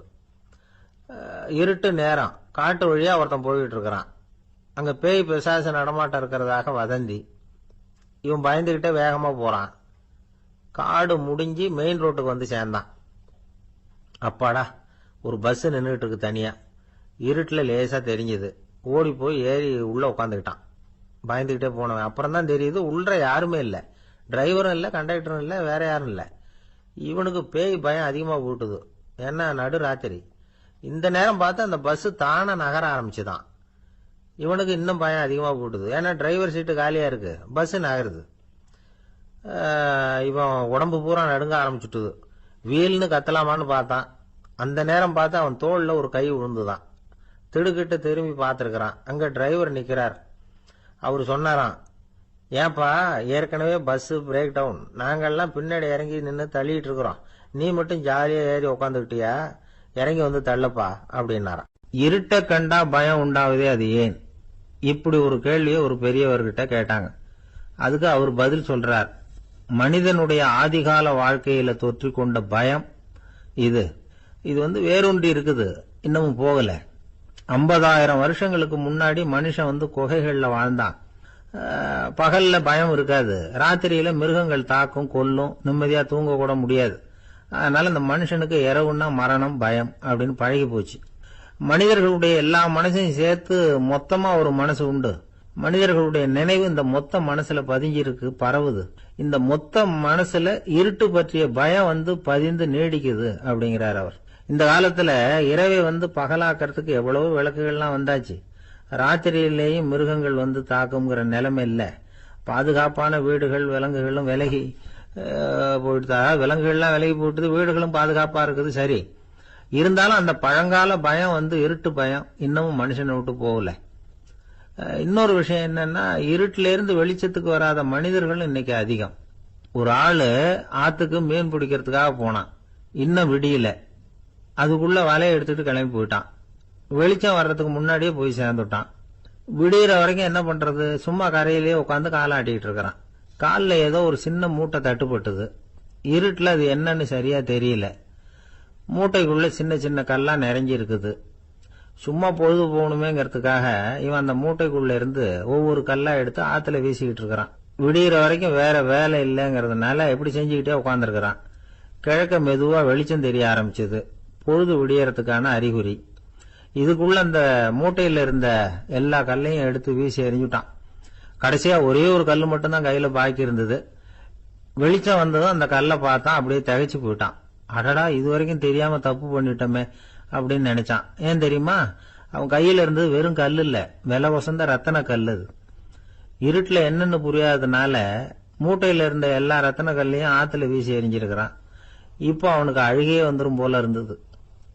வாழ்க்கையை வசதி ஆக்கிக்கிறதுக்கான வாய்ப்பு அவனுக்கு இருந்தது. இருந்தாலும் இருட்டுல அதை இழந்துட்டான். அந்த வகையில அவனுக்கு கொஞ்சம் அதிர்ஷ்டம் இருந்திருக்குது. அதாவது ஏதோ ஒரு வகையில இருந்திருக்குது. அதனாலதான் அந்த கடைசி கல்ல எரியறதுக்குள்ள வெளிச்சம் வந்துட்டுது. பல பேருக்கு அந்த அளவு கூட அதிர்ஷ்டம் வர்றதில்ல. எல்லாத்தையும் வீசினதுக்கு அப்புறம் தான் வெளிச்சம் வரும். என்னன்னு விவரம் தெரியாமலே எழுந்திரிச்சு வந்துருவாங்க. வாழ்க்கைங்கிறது ஒரு பெரிய புதையல். அதை புரிஞ்சிக்காம மனுஷன் அதை வீசி எரிஞ்சுக்கிட்டு இருக்கான் அப்படிங்கிறது தான் பெரியவங்க கருத்து. சில பேருக்கு புரிஞ்சுக்கிற நேரம் வரும், அதுக்குள்ள வாழ்நாள்லாம் ஓடி போயிருக்கும். அதுக்கப்புறம் என்ன பண்றது? நம்மால் ஒருத்தன் கையில ஒரு சின்ன பையோட வந்துகிட்டு இருந்தான். பை உள்ள ஏகப்பட்ட நகைகள், ரத்தன கல் எல்லாம் இருக்கு. வந்துகிட்டு இருந்தவன் திடீர்னு அந்த பைய அப்படியே ஒரு குளத்துல வீசி எறிஞ்சுட்டான். மகான்கள் தான் இப்படி பற்று இல்லாம இருப்பாங்க. என்னங்க இது, விலை மதிப்புள்ள அந்த பைய இப்படி குளத்துல வீசி எறிஞ்சுட்டீங்களே, இதுக்கு என்ன அர்த்தம் அப்படின்னு கேட்டார் அவன் கூட வந்தவர். அவன் மெதுவா இவர் காதோட காதா சொல்றான். ஒரு போலீஸ்காரர் பின்னாடி வந்துகிட்டு இருக்கிறார், அவர் போனதுக்கு அப்புறம் இதை எடுத்துக்குவேன் அப்படிங்கிறான். திருநெல்வேலி மாவட்டத்துல கோவில்பட்டிக்கு பக்கத்துல உள்ள ஊர் கடம்பூர். காமராசர் முதலமைச்சரா இருந்த காலம். கடம்பூர்ல ஒரு பள்ளி சீரமைப்பு மாநாடு நடக்குது. அந்த பக்கத்துல உள்ள பள்ளிக்கூடம்லாம் அதுல கலந்துக்குது. கண்காட்சி வேற, ஊர் பூரா விழா கோலம். மறுநாள் மாநாடு நடக்க போகுது. ஆனா முதல் நாளே மழை பிடிச்சுக்கிட்டுது. மறுநாளும் அது விடாம பேஞ்சுக்கிட்டு இருக்குது. காமராசர் காலையில இருந்து பல்வேறு நிகழ்ச்சிகள்ல கலந்துகிட்டு சாயந்தரமா கடம்பூருக்கு வந்து சேர வேண்டியவர். மழை பெஞ்சுக்கிட்டு இருக்கிறதுனால நிகழ்ச்சி ரத்தாயிடுமோ என்னமோ அப்படின்னு எல்லாரும் சந்தேகப்பட்டுக்கிட்டு இருக்கிறாங்க. அவர் கோவில்பட்டி பயணிகள் விடுதியில இருக்கிறார். கடம்பூர்ல இருந்து சில பேர் போய் அவரை சந்திக்கிறாங்க. மழை பெஞ்சுக்கிட்டு இருக்குதே, என்ன செய்யலாம் அப்படின்னு கேக்குறாங்க. மழை பெஞ்சா நல்லது தானே, அதுக்காக மாநாட்டை எதுக்காக ரத்து செய்யணும்? ஆசிரியர்கள் எவ்வளவு கஷ்டப்பட்டு ஏற்பாடு பண்ண மாநாடு, கட்டாயம் வந்துடுறேன் அப்படின்னாராம் காமராசர். உடனே புறப்பட்டார். மழையை பொருட்படுத்தாத மக்கள் கூட்டம். அது கலையாம காத்துக்கிட்டு இருக்கிறாங்க அவ்வளவு பேரும். தலைவர் வந்துட்டார்னு தெரிஞ்சது ஜனங்களுக்கு ஏகப்பட்ட உற்சாகம். ஜனங்கள் அவ்வளவு உற்சாகமா வரவேற்றாங்க. மாநாடு ஆரம்பமாச்சு. மலர் மாலைகள் மலை மாதிரி குவிய ஆரம்பிச்சுட்டுது. வரிசையா ஒவ்வொரு கல்வி நிலையம் சார்பாகவும் வரவேற்பு பத்திரம் வாசிச்சு கொடுக்கறாங்க. என்ன வாசிக்கிறாங்கிறத காமராசர் கூர்ந்து கவனிக்கிறார். ஏகப்பட்ட புகழ் மொழிகள். ரொம்ப பாராட்டி புகழ்ந்து என்னென்னமோ வாசிச்சுக்கிட்டு இருக்கிறாங்க. கொடை வள்ளலே, குணக்குன்றே, மலையே, கடலே, இப்படி தமிழ் மொழியில பாராட்டுறதுக்கு எத்தனை வார்த்தைகள் உண்டோ அத்தனையும் அதுல சேர்த்திருக்கிறாங்க. காமராசர் பொறுமை இழந்துட்டார். போதும் போதும், உங்க எல்லாரையும் பார்த்து 2 வார்த்தை பேசிட்டு போறதுக்காக தான் நான் வந்திருக்கிறேன். எல்லாரும் மழையில சிரமப்பட்டு நின்றுட்டு இருக்கிறீங்க. இப்படி என்ன புகழ்ந்து படிச்சுக்கிட்டே இருந்தா எப்படி அப்படின்னாராம். அதுக்கப்புறம் பேசி முடிச்சிருக்கிறார். மாநாட்டு நிகழ்ச்சிகள் முடிஞ்சதும் இன்னொரு நிகழ்ச்சியில கலந்துக்கிறதுக்காக புறப்பட்டாராம். ஒரு திறந்த ஜீப்ல அவரை ஊர்வலமா அழைச்சிக்கிட்டு போயிருக்கிறாங்க. தெருவில் 2 பக்கமும் ஏகப்பட்ட கூட்டம். அங்கங்க ஜீப்பை நிறுத்தி ரோஜா மாலை, ஜருக மாலை இப்படி போட்டுக்கிட்டே இருக்கிறாங்க. அதையெல்லாம் அப்படி அப்படியே வாங்கி அங்கங்க நின்றுகிட்டு இருந்த குழந்தைகள்கிட்டையும் தாய்மார்கள்கிட்டையும் கொடுத்துக்கிட்டே போறார். அந்த சமயத்துல கூட்டத்துக்கு அப்பால ஒரு பெரியவர் கையில ஒரு மல்லிகை சரத்தோட நின்றுட்டு இருக்கிறார். அவரால் முண்டி அடிச்சுக்கிட்டு முன்னால வர முடியல. காமராசர் இதை கவனிக்கிறார். அவ்வளவுதான், உடனே நிறுத்தப்பா வண்டிய அப்படிங்கிறார். ஜீப்பு நிக்குது. டிரைவரை பார்த்து, அதோ பார், அங்க ஒருத்தர் நிக்கிறார் பார், அவர் இங்க அழைச்சிட்டு வா அப்படின்னாராம். கூட்டம் வழி விடுது. அந்த பெரியவரை கிட்டத்துல அழைச்சிட்டு வர்றாங்க. காமராசர் அவரை பார்த்து, வாங்க வாங்க, நல்லா இருக்கீங்களா அப்படின்னு சத்தம் போட்டு உற்சாகமா விசாரிக்கிறாராம். பெரியவர் கண்கள்ல கண்ணீர், பேச்சு வரல. மல்லிகை சரத்தை அவருக்கு போடுறார். கொஞ்ச நேரம் அவர்கிட்ட பொறுமையா பேசிக்கிட்டு இருந்துட்டு அவரை அனுப்பி வைக்கிறார் காமராசர். பெரியவர் போனதுக்கு அப்புறம் காமராசர் பக்கத்துல இருந்தவங்க கிட்ட சொல்றார் அந்த பெரியவரை பத்தி. அந்த காலத்துல ரொம்ப கஷ்டப்பட்டவர் இவரு, ஜெயிலுக்கு போனவர் அப்படின்னு ரொம்ப உருக்கமா நெகிழ்ந்து போய் சொல்றார். இதுல ஒரு விஷயத்த கவனிங்க. தன்னை புகழ்ந்து படிக்கப்பட்ட வாழ்த்து மடலை படிக்க வேணாம்னு தடுத்து நிறுத்தினார். எங்கேயோ ஒரு மூலையில கையில ஒரு 4 முழம் மல்லிகை சரத்தோட ஒதுங்கி நின்றுகிட்டு இருந்த அந்த தொண்டரை அவ்வளவு பெரிய கூட்டத்துக்கு நடுவுலையும் தேடி கண்டுபிடிச்சு கிட்டத்துல கூப்பிட்டு அவர் கொடுத்த அன்பு மாலையை வாங்கி கழுத்துல போட்டுக்கிட்டார். அதுதான் காமராசர். தோல்விகள் கூட அவரை கொஞ்சம் கூட பாதிச்சதில்லை. ஒரு பொது தேர்தலில் அவர் தோத்து போறார். தொண்டர்கள்லாம் அழறாங்க. அதுல ஒருத்தர் மெதுவா காமராசர் கிட்ட போய், என்ன தலைவரே, நீங்க கூட தோத்து போயிட்டீங்களே அப்படின்னு கலக்கமா சொல்லியிருக்கிறார். அதுக்கு காமராசர், நான் கூட தோத்து போறதுக்கு பேர் தான்ப்பா ஜனநாயகம் அப்படின்னாராம். ஒரே ஒரு ஊர், அந்த ஊருக்கு பேரு கொடையாளிப்பட்டி. அந்த பேருக்கு தகுந்த மாதிரி தான் அந்த ஊர் மக்களும். யார் என்ன கேட்டாலும் இல்லைன்னு சொல்லாம கொடுப்பாங்க. கொடையாளிகள் நிறைந்த ஊர். இனாமா மட்டும் இல்ல, கடனாவும் பணம் கொடுப்பாங்க. யாருக்காவது அவசரமா பணம் தேவைப்பட்டதுன்னு வச்சுக்கோங்க, அந்த ஊருக்கு போய் வாங்கிக்கலாம். பத்திரம் தேவையில்லை, சாட்சி தேவையில்லை, ஜாமீன் தேவையில்லை, எந்த உத்தரவாதமும் கேட்காம பணம் கொடுத்துருவாங்க. நம்மால் ஒருத்தனுக்கு பணம் தேவைப்பட்டது. சொந்த பந்தம்லாம் கேட்டு பார்த்தா யாரும் கொடுக்கற வழியா தெரியல. எல்லாரும் அவங்கவுங்க சௌரியத்தை பாக்குறவங்க, அடுத்தவங்க சௌரியத்தை பத்தி கவலைப்படாதவங்க. இவன் எல்லாரையும் கேட்டு பார்த்துட்டு சோர்ந்து போய் உக்காந்துட்டான். அந்த நேரம் தான் கொடையாளிப்பட்டியை பத்தி கேள்விப்பட்டான். அப்படி ஒரு ஊர் இருக்கிறது தெரிஞ்சதும் அந்த ஊருக்கு வழி கேட்டுக்கிட்டு ஒரு நாள் புறப்பட்டு போனான். வயல்காட்டு வழியா போக வேண்டியிருந்தது. மெதுவா நடந்து ஊர் எல்லைக்கு வந்துட்டான். 2 பக்கமும் விவசாய வேலைகள் மும்முரமா நடந்துகிட்டு இருக்குது. ஏறு உழுதுகிட்டு இருக்கிறாங்க. அப்ப அங்க ஒரு ஆளை பாம்பு கடிச்சுட்டுது. பக்கத்துல வேலை செஞ்சுக்கிட்டு இருந்தவங்க ஓடி வந்தாங்க. அவசரமா செய்ய வேண்டிய முதல் உதவியெல்லாம் செஞ்சு பார்த்தாங்க. பலன் இல்லை. அந்த ஆள் செத்து போட்டான். அவன் செத்து விட்டான்னு தெரிஞ்சதும் அவனை தூக்கி வரப்பு மேல போட்டுட்டு எல்லாரும் அவங்கவுங்க வேலையை கவனிக்க ஆரம்பிச்சிட்டாங்க. அங்க ஒரு ஆளு இவனை பார்த்து சொன்னான், ஐயா, நீங்க போற வழியில இவன் சொந்தக்காரன், இவனுக்கு சோறு கொண்டுகிட்டு வருவான், இவன் இங்க செத்துட்டான்னு அவன்கிட்ட சொல்லிவிடுங்க அப்படின்னா. இவனுக்கு ரொம்ப ஆச்சரியம். என்னடா இது, பாம்பு கடிச்சுட்டுதுன்னதும் பதறி அடிச்சுக்கிட்டு ஓடி வந்தாங்க, செத்துட்டான்னதும் பேசாம தூக்கி போட்டுட்டு போயிட்டாங்க அப்படின்னு நினைச்சுக்கிட்டே நடந்து போறான். எதிரில் சோறு கொண்டுகிட்டு ஒரு ஆள் வந்தான். இவன் விவரத்தை சொன்னான். அங்க உங்க சொந்தக்காரன் பாம்பு கடிச்சு செத்து போட்டான் அப்படின்னா. அவன் கொஞ்ச நேரம் அமைதியா நின்னான். அதுக்கப்புறமா அங்கேயே வரப்புல உட்காந்து கொண்டுகிட்டு வந்த சோத்தை தானே சாப்பிட்டு முடிச்சான். பேசாம எழுந்திரிச்சு திரும்பி போயிட்டான். கொஞ்சம் கூட பதறல, அழல. இப்படியும் ஒரு ஊரா அப்படின்னு நினைச்சு ஆச்சரியப்பட்டுக்கிட்டே இவன் ஊருக்குள்ள போனான். ஒரு பெரிய மனுஷனை பார்த்து பணம் கேட்டான். அவரும் இவனோட பேரையும் ஊரையும் மட்டும் விசாரிச்சுக்கிட்டு தேவையான பணத்தை கொடுத்துட்டார். பணத்தை வாங்கிட்ட பிறகு தன்னுடைய மனசை அரிச்சுக்கிட்டு இருந்த அந்த விஷயத்தை பத்தி கேட்டான். ஐயா, வழியில ஒருத்தன் செத்துட்டான், அவனை அப்படியே தூக்கி வரப்புல போட்டுட்டு எல்லாரும் வயல்வெளி வேலைகளை பார்த்துக்கிட்டு இருக்கிறாங்களே அப்படின்னா. இதுக்கு அந்த பெரியவர் சொன்னார், ஆமா, அப்படித்தான் செய்வோம். வேலை முடிஞ்சு வீட்டுக்கு திரும்புறப்போ அவனை தூக்கிட்டு அடக்கம் பண்ணிடுவோம் அப்படின்னார். ரொம்ப ஆச்சரியமா இருக்கு அப்படின்னா. ஏன் உங்க ஊர்ல யாராவது செத்துட்டா என்ன பண்ணுவீங்க அப்படின்னு கேட்டார். என்ன இப்படி கேக்குறீங்க, எங்க ஊர்ல எல்லாம் பணத்தை தூக்க விட மாட்டாங்க, ஒப்பாரி வைப்பாங்க, கட்டி புரண்டு அழுது புலம்பி தீத்துருவாங்க அப்படின்னா. இவன் பெரியவர் பார்த்தார். அவங்கிட்ட கொடுத்த பணத்தை லபக்குன்னு பறிச்சுக்கிட்டார். திருப்பி வாங்கிட்டார். இவன் பதறி போய் நிக்கிறான். அவரு சொன்னார், பணத்தையே விட மாட்டேன்னு கட்டுப்பிடிச்சு அழுதா நான் கொடுத்த பணத்தை மட்டும் எப்படி திருப்பி கொடுக்க போற, போயிட்டு வா அப்படின்னு விரட்டி விட்டாராம். இந்த கதையை நண்பர் ஒருத்தர் சொன்னார். கதை வேடிக்கையா தெரிஞ்சா கூட இதுல கருத்து உண்டு. பணம் பிணம் இது ரெண்டையுமே விடுறதுக்கு அவ்வளவு சுலபமா மனம் வர்றதில்லை. இந்த 2 விஷயங்கள்லயும் அறிவார்ந்த செயல்பாடு தேவை. ஒரு பேருந்து மரத்துல மோதி விட்டது. எல்லாரும் அடிபட்டு முனைகிட்டு கிடக்குறாங்க. டிரைவர், கண்டக்டர் இவங்களுக்கும் அடி. அவங்களும் ஒரு பக்கம் கிடக்குறாங்க. ஒரு மூலையில கிடக்கிற ஒருத்தன் மெதுவா முக்கி முனகி கண்டக்டர்னு சத்தம் போடுறான். கண்டக்டர் மெதுவா நகர்ந்து அவங்கிட்ட போய் என்னன்னு விசாரிக்கிறார். அவன் ரொம்ப சிரமப்பட்டு வாயை திறந்து ஒரு 15 காசு சில்லற பாக்கி அப்படின்னானா. ஒரு கடற்கரை ஓரம், அங்க ஒரு சின்ன கிராமம். அந்த கிராமத்துல ஒரு சின்ன பள்ளிக்கூடம். கடற்கரை ஓரத்துல உள்ள ஒரு விடுதியில ஓய்வுக்காக ஒருத்தர் தங்கி இருக்கிறார். பள்ளிக்கூடத்துல ஏதோ விழா நடக்கிறது மாதிரி தெரிஞ்சுது. உடனே அவர் அந்த பக்கமா வந்தார். இங்க என்ன நடக்குதுன்னு விசாரிச்சார். பள்ளி ஆண்டு விழா நடக்குதுன்னாங்க. உடனே போனார். கண்காட்சி ஒன்று வச்சிருந்தாங்க. உள்ள போய் பார்த்தார். பள்ளிக்கூடத்தில் படிக்கிற மாணவர்களை சொந்தமா தயார் பண்ண பொருள்களை காட்சிக்கு வச்சிருக்கிறாங்க. அந்த ஊர் மக்கள்லாம் அதை கூட்டம் கூட்டமா போய் பார்த்துக்கிட்டு இருக்கிறாங்க. இவரும் ஆர்வமா அதையெல்லாம் பார்த்துக்கிட்டே போறார். ஒரு இடத்துல ஒரு சின்ன ரயில் செஞ்சு வச்சிருந்தாங்க. மாணவர்களே தயார் பண்ணது. மின்சாரத்தால் அது ஓடுறது மாதிரி பண்ணி வச்சிருந்தாங்க. அதுல ஒரு சின்ன பொத்தான் இருக்கும். அது அமுக்குனா ரயில் ஓடும், சுத்தி சுத்தி வரும். மாணவர்கள் எதிரில் நின்று அதுக்கு விளக்கம் கொடுத்துக்கிட்டு இருக்கிறாங்க.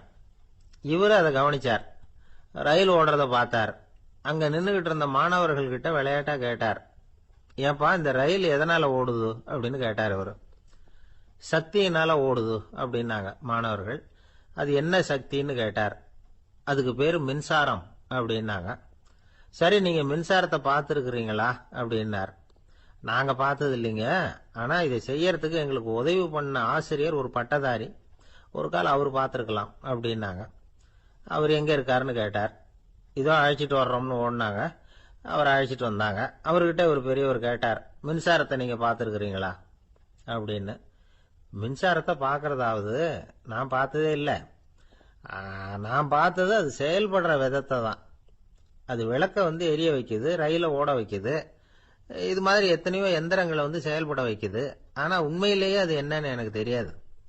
ஒருவேளை இந்த பள்ளிக்கூடத்து தலைமை ஆசிரியருக்கு தெரிஞ்சிருக்கலாம், ஏன்னா அவர் ஒரு மேல்நிலை பட்டதாரி அப்படின்னாராம் அவரு. சரின்னு போய் தலைமை ஆசிரியரை கூப்பிட்டுக்கிட்டு வந்தாங்க. அவர்கிட்டயும் இதே கேள்வி கேட்டாராம் அவரு. மன்னிக்கணும், இந்த கேள்வி இதுவரைக்கும் யாரும் என்கிட்ட கேட்டதில்ல. சக்தியை யாரும் பார்க்க முடியாது, ஆனா அது செயல்படும் விதத்தை தான் பார்க்க முடியும் அப்படின்னாராம் அவரு. இப்போ இதுவரைக்கும் கேட்டுக்கிட்டு இருந்த பெரியவர் சிரிச்சார். சிரிச்சுட்டு சொன்னாராம், சரி அதுக்காக ஒன்றும் கவலைப்படாதீங்க, என்னுடைய பெயர் தாமஸ் ஆல்வா எடிசன் அப்படின்னாராம். இதை கேட்டதும் அங்க இருந்தவங்களுக்கெல்லாம் அதிர்ச்சி, ஆச்சரியம். என்னது, நீங்க தானா எடிசன்? நீங்க எவ்வளவு மின்சார கருவிகளை உண்டாக்கி இருக்கிறீங்க, நீங்களா இந்த கேள்வியை கேட்டது அப்படின்னாங்களாம். ஆமா, நான் தான் கேட்கிறேன், ஏன்னா நானே மின்சாரத்தை பார்த்தது கிடையாது அப்படின்னாராம் அவரு. அன்புங்கிறது இப்படிப்பட்டது தான்ங்கிறார் ஓஷோ. அன்புங்கிறது நம்ம உடற்கூறு அமைப்பில் இல்லை, அது நம்ம உடம்புல உள்ள சுத்த சக்தியின் வெளிப்பாடு. அதை உணரத்தான் முடியுமே தவிர பார்க்க முடியாது. அன்பே உன்னை நான் என் இருதயத்தில் வச்சிருக்கிறேன் அப்படின்னு எல்லாம் சொல்லுவான். இதெல்லாம் சும்மா. இது டாக்டர்கள் சொல்ற இருதயம் கிடையாது. அது ரத்தத்தை தள்ளுகிற ஒரு கருவி, அவ்வளவுதான். ஞானிகள் சொல்லுகிற இதயம் வேற, அது கண்ணுக்கு புலப்படாத ஒரு சக்தி. என்னுடைய இதயம் ரொம்ப விசாலமானது சார் அப்படின்னார் ஒருத்தர். அப்படிங்களான்னு ரொம்ப மரியாதையா, ஆமாங்க டாக்டர் அப்படிதான் சொல்றார், கொஞ்சம் வீங்கி போய் பெருசா இருக்குதான் அப்படின்னார். ஒரு நண்பர்கிட்ட பேசிக்கிட்டு இருந்தேன். அவருடைய உறவினர் ஒருத்தர் ஒரு நேர்முக தேர்வுக்கு போயிருந்தாராம், இன்டர்வியூக்கு. ரொம்பவும் பொறுப்பாகவும் கவனமாகவும் செயல்பட வேண்டிய பதவிக்கான நேர்காணல் அது. இவர் எழுத்து தேர்வுல ஏராளமான மதிப்பெண்கள் வாங்கிவிட்டார். அதனால அதை பத்தி கவலை இல்லை. இப்ப நேர்முக தேர்வுல தேர்வு பெறணும். ஏராளமான சான்றிதழ்கள் வச்சிருந்தார். நேர்காணல்ல கேட்கப்பட்ட எல்லா கேள்விகளுக்கும் சரியான பதில தான் சொன்னார். இருந்தாலும் பாருங்க, அந்த நேர்முக தேர்வுல அவர் தேர்ந்தெடுக்கப்படலை. என்ன காரணம் அப்படின்னு பின்னாடி விசாரிச்சப்போதான் விவரம் தெரிஞ்சுதான். அது என்ன ஆயிருக்குதுன்னா, அந்த நேர்காணலின் போது இவர் நடந்துகிட்ட முறையில சில தவறுகள் நடந்து போச்சான். முக்கியமா 2 தவறுகள். ஒன்னு, அவங்க ஒரு கேள்வியை கேட்டு முடிக்கிறதுக்குள்ளேயே இவர் பதில் சொல்ல ஆரம்பிச்சுட்டாராம். 2வது என்னன்னா, இவர் நாற்காலியில தாராளமா இயல்பா சாஞ்சி உட்காராம நாற்காலி முனையில உட்கார்ந்துருந்தாராம். இந்த 2 விதமான செயல்பாடுகளும் இவர் அவசரப்படுறவர், பதற்றப்படுறவர் அப்படிங்கிறதுக்கான அடையாளங்கள். அதாவது கேள்வியை கேட்டு முடிக்கிறதுக்குள்ளேயே முந்திக்கிட்டு பதில் சொல்றது. 2வது, நாற்காலியில இயல்பா தாராளமா உட்காராம நாற்காலி முனையில உட்கார்றது. பார்க்க போற வேலைக்கு அவசரம், பதற்றம் இது 2 இருக்கக்கூடாதான். அதனால மார்க் இருந்தும் சர்டிபிகேட் இருந்தும் அந்த வேலை வாய்ப்பு அவருக்கு கிடைக்கல. வேலை கொடுக்கறவங்க நம்ம கிட்ட இருந்து என்னதான் எதிர்பார்க்கறாங்க, இதை தெரிஞ்சு வச்சுக்கிறது நல்லது. முதல்ல, மற்றவர்களுடன் தொடர்பு கொள்ளும் திறமை, அதாவது எபிலிட்டி டு கம்யூனிகேட். நீங்க நினைக்கிறத அழகா தொகுத்து வகைப்படுத்தி சொல்ல தெரியுதான்னு பார்ப்பாங்க. உங்க திட்டங்களை அடுத்தவங்க ஏற்றுக்கொள்ளக்கூடிய விதத்துல வெளிப்படுத்துறதுக்கு உங்களால முடியுதான்னு பார்ப்பாங்க.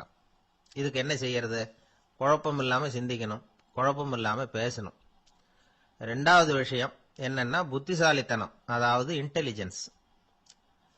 ஏத்துக்க போற வேலையை நல்ல விதமா செய்ய முடியுமா உங்களால, அதை எந்தெந்த வழியில செய்யலாம் அப்படிங்கறத உங்களால தீர்மானிக்க முடியுமா, அந்த வேலைக்கான புது புது யோசனைகளை உங்களால சொல்ல முடியுமா அப்படின்னு பார்ப்பாங்க. இது இன்டெலிஜென்ஸ். மூணாவது தன்னம்பிக்கை, அதாவது செல்ஃப் கான்பிடன்ஸ். உங்களுக்கு அது உண்டா அப்படிங்கறத கவனிப்பாங்க. எந்த சூழ்நிலையையும் சமாளிக்கணும், எப்படிப்பட்ட மனிதர்களையும் சமாளிக்கிற தைரியம் வேணும், அடுத்தவங்களை நமக்கு சாதகமா திருப்பக்கூடிய தன்னம்பிக்கை வேணும். நாலாவது பொறுப்புகளை முன்வந்து ஏற்றுக்கொள்ளுதல், வில்லிங்னஸ் டு அக்செப்ட் ரெஸ்பான்சிபிலிட்டி. பொறுப்புகள்ல இருந்து நழுவி போக ஆசைப்படாம செஞ்சு முடிக்கணும். அஞ்சாவது முன் வருதல், இனிஷியேட்டிவ். வேலையோட முக்கியத்துவம் உணர்ந்து அதை ஏத்துக்கிட்டு தகுந்த நடவடிக்கைகளை தயங்காம எடுக்கிறதுக்கு முன் வரணும். ஆறாவது என்னன்னு கேட்டீங்கன்னா தலைமைத்துவம், லீடர்ஷிப். 4 பேருக்கு தலைமை தாங்கி நல்ல விதத்துல நடந்துக்க தெரியுதா. ஏழாவது கற்பனை திறன், இமேஜினேஷன். சில பிரச்சனைகள் வரக்கூடும் அப்படின்னு முன்கூட்டியே யூகிச்சு அதுக்கு தகுந்த மாதிரி நடவடிக்கை எடுக்கிற திறமை உண்டா அப்படிங்கறத பார்ப்பாங்க. எட்டாவது என்னன்னா வளைந்து கொடுத்தல், பிளெக்சிபிலிட்டி. சூழ்நிலைக்கு தகுந்த மாதிரி, மாற்றங்களுக்கு தகுந்த மாதிரி அனுசரிச்சு நடந்துக்கிறதுக்கு தெரியுதா உங்களுக்கு அப்படிங்கறத கவனிப்பாங்க. அடுத்தது திறமைகளை வெளிக்கொணரும் திறமை, இன்டர்பர்சனல் ஸ்கில்ஸ். அடுத்தவங்க கிட்ட இருக்கிற திறமையை கண்டுபிடிச்சு அதை நல்ல விதத்துல ஊக்கப்படுத்தி பயன்படுத்த தெரியுதா அப்படின்னு பார்ப்பாங்க. ஆறாவது சுய அறிவு, செல்ஃப் நாலேஜ். அடுத்தவங்க நம்மளை பத்தி என்ன நினைக்கிறாங்க அப்படிங்கறத நம்மால புரிஞ்சுக்க முடியுதாங்கிறது முக்கியம். அடுத்தது போட்டி மனப்பான்மை, காம்படிட்டிவ்னஸ். அடுத்தவங்களை ஒப்பிட்டு பார்த்து அதை விட ஒரு படி மேல வரணுங்கிற குணம் வேணும். இதுக்கு அடுத்தது என்னன்னா குறிக்கோளை வெல்லுதல், கோல் அச்சீவ்மெண்ட். குறிக்கோளை சவாலா எடுத்துக்கிட்டு அதை அடையணும். அப்புறம் வேறுபட்ட திறமைகள், ஒகேஷனல் ஸ்கில்ஸ். பதவிக்கு வேண்டிய திறமைகள் தவிர மற்ற திறமைகள் எதுவும் உண்டாங்கிறது முக்கியம். நமக்கு வேலை கொடுக்கணும்னு நினைக்கிறவங்க நம்ம கிட்ட இருந்து இவ்வளவும் எதிர்பார்ப்பாங்க. அதுக்கு தகுந்த மாதிரி நம்மளை நாமே தயார்படுத்திக்கணும். எனக்கு வேண்டப்பட்ட ஒருத்தர் ஒரு இன்டர்வியூக்கு போயிட்டு வந்தார், நேர்காணலுக்கு. எப்படி இருந்தது இன்டர்வியூன்னு விசாரிச்சேன். நான் போனேன். அவர் கேட்ட எல்லா கேள்விக்கும் அவர் எதிர்பார்த்தது மாதிரியே எல்லா பதிலையும் சொன்னேன். கடைசியா நான் எதிர்பார்க்காத ஒரு தகவலை அவர் சொன்னார் அப்படின்னார். என்னன்னு கேட்டேன். அவரும் என்ன மாதிரியே இன்டர்வியூக்கு வந்தவர் தானா, சும்மா என்ன கேள்வி கேட்டுக்கிட்டு உட்காந்துருந்தாராம் அப்படின்னார். அதனால ஒரு நேர்காணலுக்கு போறதுக்கு முன்னாடி என்ன எதிர்பார்க்கறாங்க அப்படிங்கறத தெரிஞ்சுக்கிட்டு போனா வெற்றி நிச்சயம். 2 பேர் சுவாரஸ்யமா பேசிட்டு இருக்கிறப்போ குறுக்க புகுந்து தொந்தரவு பண்றதுக்குன்னே சில பேர் இருப்பாங்க. அது ரொம்ப இடைஞ்சலா இருக்கும். இதே மாதிரி மின்காந்தம் கூட குறுக்க புகுந்து தொந்தரவு பண்ணும். கடைசியில் அது ஒரு பெரிய இடைஞ்சல கொண்டாந்து விட்டுரும். சில வீடுகளில் கேபிள் கனெக்ஷன் இல்லாம சில தனியார் டிவி காட்சிகள் தெரியும். அதுக்கு என்ன காரணம்னா இந்த மின்காந்த குறுக்கீடு தான் காரணம். இதைத்தான் சுருக்கமா EMI அப்படின்னு சொல்றாங்க, அதாவது எலக்ட்ரோ மேக்னெட்டிக் இன்டர்ஃபியரன்ஸ். இது ஏற்படக்கூடிய இடங்கள் எது எதுன்னு எடுத்துக்கிட்டா அது ஒரு பெரிய பட்டியலாவே போயிடும். இந்த EMI தொந்தரவு கேபிள் டிவியில மட்டும்தான் இல்லை, ராக்கெட் ஏவுதளத்தில் உள்ள ரேடார்கள், அங்க உள்ள சில சக்தி வாய்ந்த தொலைத்தொடர்பு சாதனங்கள், விமான தளங்கள்ல உள்ள ரேடார்கள், கப்பல் தளங்கள்ல பொருத்தப்பட்டிருக்கக்கூடிய சக்தி வாய்ந்த ஆண்டனாக்கள், இப்படி நிறைய சொல்லலாம். காவல் நிலையங்கள்ல பயன்படுத்தப்படுகிற வயர்லெஸ் தொடர்பு சாதனங்கள் கூட ஓரளவுக்கு இந்த மின்காந்த அலைகளை வெளியிடும். நம்ம வீட்டில் உட்காந்துக்கிட்டு ரேடியோ கேட்டுக்கிட்டு இருப்போம் அல்லது டிவி பார்த்துக்கிட்டு இருப்போம். அந்த சமயத்தில் பக்கத்து தெருவில் ஒரு மோட்டார் சைக்கிள் அல்லது காரு, குறிப்பாக பெட்ரோல் இன்ஜின், அது போறப்ப அதில் உள்ள மின்காந்த மின்கலத்தில் அதாவது மேக்னட்டோ பேட்டரியிலிருந்து வெளிப்படுகிற மின்காந்த அலை இங்க டிவியிலையும் ரேடியோவிலையும் கரகரப்பு உண்டு பண்ணும். சரி, இது பெருசா என்ன இடைஞ்சல உண்டு பண்ணிட போகுது அப்படின்னு நாம அலட்சியமா நினைக்கலாம். வயசானவங்களுக்கு மறதி நோயின்னு ஒன்று வரும்ல, அல்ஷமீர், அதாவது மூளையில உள்ள செல்கள் செயலிழந்து போயிடுறது. அது செய்ய வேண்டிய வேலையை மறந்துடும். மனைவியே எதிரில் நின்னா கூட உன்னை எங்கேயோ பார்த்தது மாதிரி தெரியுதே அப்படின்னு சொல்லிட்டு இருப்பாங்க. அப்படி ஒரு மறதி.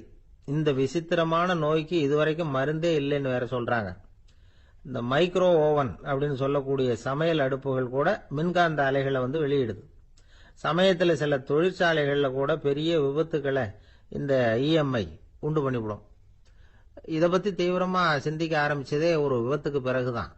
அமெரிக்காவுக்கும் வியட்நாமுக்கும் இடையில போர் நடந்ததே, அந்த சமயம் அமெரிக்காவுக்கு சொந்தமான விமானம் தாங்கி கப்பல் ஒன்று வியட்நாமை தாக்கிறதுக்கு தயாரா ஏவுகணைகளோட கடல்ல நிறுத்தி வைக்கப்பட்டிருந்தது.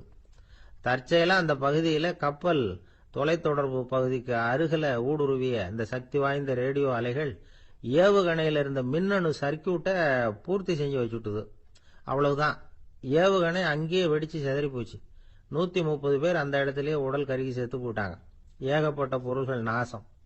இந்த விபத்துக்கான காரணம் என்னங்கிறத உடனடியா யாராலையும் கண்டுபிடிக்க முடியல. ரொம்பவும் கடுமையா முயற்சி பண்ணி கடைசியா கண்டுபிடிச்சாங்க, இது இந்த இஎம்ஐ வேலை தான் அப்படின்னு.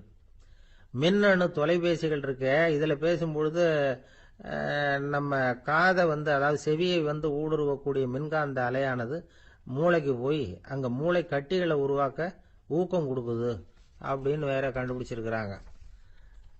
இந்த இஎம்ஐ ரொம்ப குறைஞ்ச மின்காந்த அழுத்தத்தில் நமக்கு எந்த பாதிப்பையும் ஏற்படுத்துறதில்லை.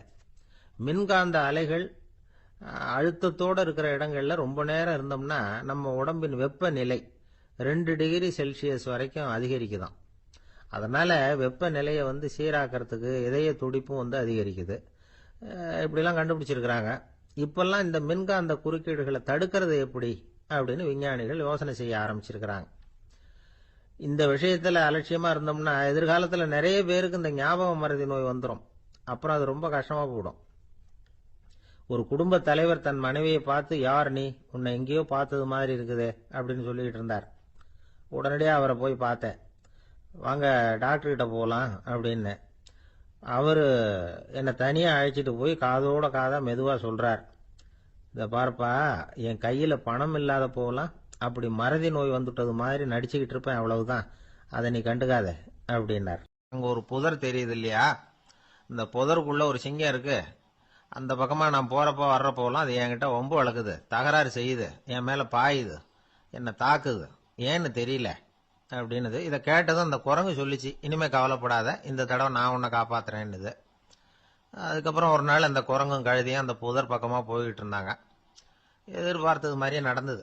இந்த சிங்கம் எதிரில் வந்தது, கழுதியை பார்த்தது, உடனே அது மேல பாய ஆரம்பிச்சுட்டுது.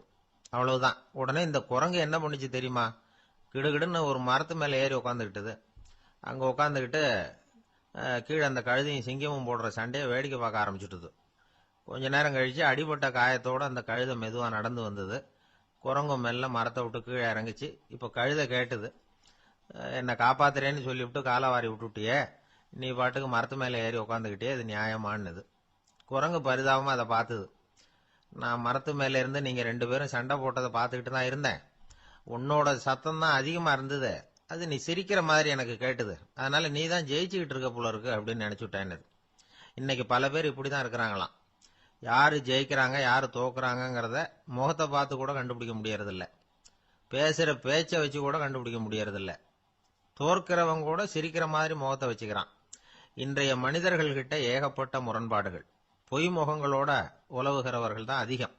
உண்மை முகம் எங்க இருக்கு அப்படிங்கறத புரிஞ்சுக்கிட்டு நண்பர்களை தேர்ந்தெடுக்கணும் அப்படிங்கிறது ஒரு முக்கியமான கருத்து. கடவுள் இந்த உலகத்தை படைச்சுட்டு அதுக்கப்புறமும் கொஞ்ச நாள் இங்கேயே தங்கி இருந்தாராம். அப்பதான் அவருக்கு ஒரு உண்மை புரிஞ்சுதான், இந்த உலகத்துல தங்கி இருக்கிறது எவ்வளவு இடைஞ்சல்னு.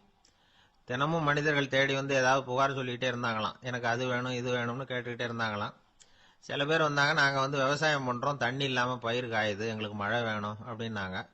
அவங்க போனதும் அதுக்கப்புறம் சில பேர் வந்தாங்க, நாங்க மண்பானை செய்யறவங்க, நிறைய பானை செஞ்சு வச்சிருக்கிறோம், மழை பெஞ்சா எல்லாம் கரைஞ்சி வீணா போயிடும், அதனால இன்னைக்கு மழை பெய்யக்கூடாதுன்னாங்க. கடவுள் பார்த்தார், அவருக்கு என்ன பண்றதுன்னே தெரியல, ஏகப்பட்ட குழப்பம், தலையை பிச்சுக்கலாம் போல இருந்தது, கிட்டத்தட்ட பைத்தியம் பிடிக்கிற அளவுக்கு ஆயிட்டுது. எல்லாருடைய ஆசைகளையும் அவரால் நிறைவேற்ற முடியல, ஏன்னா ஒண்ணுக்கு ஒண்ணு முரண்பாடா இருந்தது. ஒரு நாள் தன்னுடைய அமைச்சரவையை கூட்டி ஆலோசனை கேட்டார், என்ன செய்யலாம்னு சொல்லுங்கன்னார். இது என்ன பிரமாதம், பேசாம இமயமலை அடிவாரத்தில் போய் உட்காந்துங்க, யாரும் தொந்தரவு பண்ண மாட்டாங்கன்னாங்க. அங்கேயும் மனிதர்கள் வர ஆரம்பிச்சிருவாங்களேன்னார் கடவுள். சரி அப்படின்னா சந்திரன்ல போயிருந்துக்கலாமேன்னாங்க. அங்கேயும் மனுஷன் குடி வர போறான் அப்படின்னார் கடவுள். வெகு தூரத்துக்கு அப்பால் உள்ள நட்சத்திர மண்டலத்துக்கு போயிடலான்னாங்க. இதெல்லாம் நிரந்தர தீர்வாகாது, நிரந்தரமா இந்த மனிதனுடைய தொல்லையிலிருந்து நான் விடுபடணும், அதுக்கு ஏதாவது வழி சொல்லுங்கன்னார் கடவுள். ஒரு வயசான ஆள் வந்தார். கடவுளுக்கு காதோட காதா ஒரு வழியை சொன்னார். கடவுளுக்கு முகம் மலர்ந்தது. அதுதான் சரி, அப்படியே செஞ்சுடலான்னார். அந்த ஆள் சொன்ன ரகசியம் என்ன தெரியுமா? மனிதனால அடைய முடியாத ஒரு இடம் இருக்கு, அது வேற எங்கேயும் இல்ல, அவனுக்கு உள்ளே இருக்குது. அங்க போய் மறைஞ்சுங்க, அதுக்கப்புறம் மனிதர்களால உங்களுக்கு தொந்தரவு இருக்காதுன்னார். மனிதன் நினைக்காத இடம் அதுதான். அதாவது உள்ளுக்குள்ள இருக்கிற உண்மையை புரிஞ்சுக்காம வெளியில எங்கேயோ அது இருக்கிறதாக நினைச்சு வரட்டிட்டு அலையறான் மனுஷன். உள்ளே இருக்கிற உண்மை புரிஞ்சா நாம தன்னம்பிக்கையோட தலை நிமிர்ந்து வாழலாம். வேடிக்கையா ஒரு கதை சொல்லுவாங்க. இதை பாருங்க, நம்ம பையன் எங்க பணம் வச்சாலும் எடுத்து விடுறான், என்ன பண்றதுன்னாங்க அம்மா. அப்பா கொஞ்ச நேரம் யோசனை பண்ணார். அதுக்கப்புறம் சொன்னார், அவன் கண்ணுல படாத இடமா நம்ம வீட்டில் இருக்கிறது ஒரே இடம் தான், அங்க பணத்தை வை திருட்டு போவாதுன்னார். அது எந்த இடம்னு கேட்டாங்க.